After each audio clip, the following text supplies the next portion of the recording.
মাইলের পথ মাইল পাড়ি দিয়ে চলছি এক অজানা সেই নতুন সফলতার পিছে।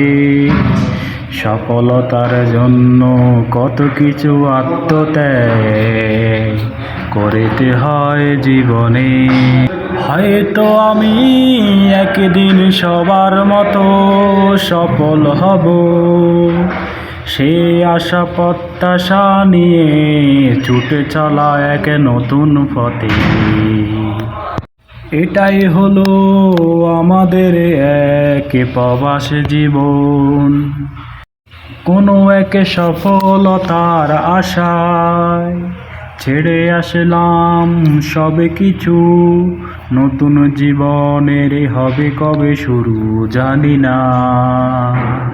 কেরিয়ার গড়তে গড়তে স্বপ্ন দেখতে চলে যাচ্ছে এক কঠিন জীবনের মুখে।